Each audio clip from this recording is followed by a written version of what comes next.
আল্লাহর হাবিব জনাবে আহমদ মুহাম্মদ মুস্তাফা সাল্লাল্লাহু আলাইহি ওয়াসাল্লাম যখন মৃত্যুবরণ করলেন, সাহাবাগণ ভীষণ থেকে ভীষণ কান্না করতেছিলেন। আল্লাহর হাবিব যেই গাদা দিয়ে ছোঁয়ার হইতেন, ওই গাদাটি কূপের মধ্যে লাফ দিয়ে সে মৃত্যুবরণ করে নিল আল্লাহর হাবিবের না থাকার বিরহের কারণে। আল্লাহর হাবিব যেই উটনির মধ্যে সোয়ারি হইতেন, সেই উটনিটাও জান্নাতুল বাকির এক পার্শ্বে বসে 14 দিন নাগাতার কিছুই খাই নাই, সেই স্থান থেকে উঠেও নাই, সামান্য থেকে সামান্য পানিও পান করে নাই। সেই উটনিটাও আল্লাহর হাবিবের বিরহে ইন্তিকাল করিয়াছেন। আল্লাহর হাবিবের একজন সাহাবী ছিলেন, যিনির নাম আব্দুল্লাহ ইবনে যায়েদ ইবনে আব্দে রব্বিহি। কিতাবের মধ্যে আসছে, উনি এক খেজুরের বাগানের মধ্যে খেজুর গাছগুলো পরিষ্কার করতেছিলেন। ইতিমধ্যে আল্লাহর হাবিবের মৃত্যুর খবর ওনার কানে আসলো। সঙ্গে সঙ্গে আল্লাহ তাআলার দরবারে চিৎকার করে বলল, ওগো আমার মালিক আল্লাহ,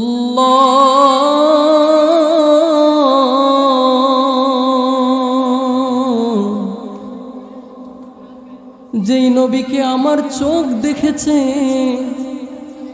এখন যখন সেই নবীকে আমার চোখ আর দেখতে পারবে না, আল্লাহ দুনিয়ার নাজ নিয়ামতগুলো আমার এই দু চোখ দিয়ে আর দেখতে চাই না।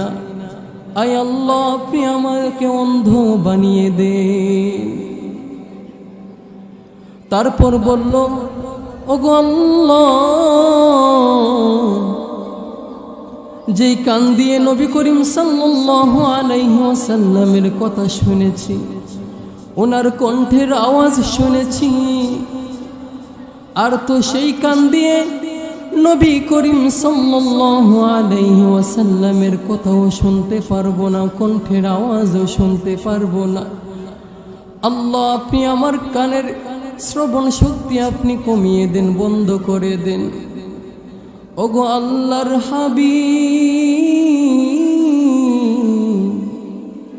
আপনাকে আপনার সাহাবাগণ যেমন ভালোবেসেছিল, আমরা তো তেমন ভালোবাসতে পারি না গো আল্লাহ। আয় আল্লাহ, কেমন ছিলেন সাহাবাগণ, কতটুকু ছিল ওনাদের ভালোবাসা।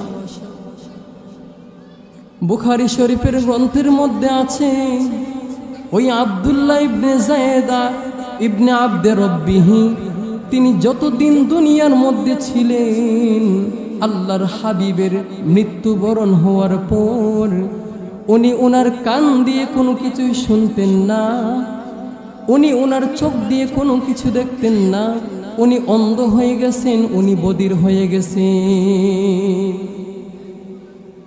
কেমন ছিল তাদের ভালোবাসা, আর কেমন আমাদের ভালোবাসা। আমরা নবীর সুন্নত কতটুকু অনুসরণ করি, আর ওনারা কতটুকু সুন্নত অনুসরণ করতেন।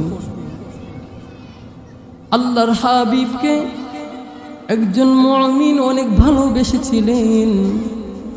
আল্লাহর হাবিবের মৃত্যু সংবাদ ওই মুমিন শুনতে পাই, যখন ওই মুমিন রওনা হয় আল্লাহর হাবিবের সাথে দেখা করবে। আল্লাহর হাবিবের সাথে দেখা করার উদ্দেশ্যে যখন রওনা হয়,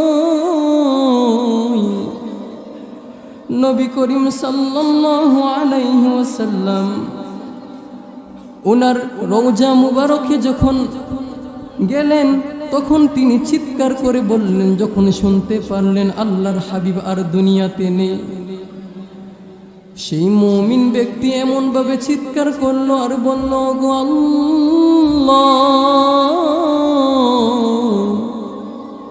আমি আপনার বন্ধুকে দেখতে পারি নাই গো আল্লাহ। ওই মুমিন ব্যক্তি চিৎকারের কারণে সেই স্থানে আল্লাহ তাআলা তার মালাকুল মাউত আজরাইলের মাধ্যমে তার জানটাকে কবজ করে নেন। কেমন ছিলেন তাদের ভালোবাসা!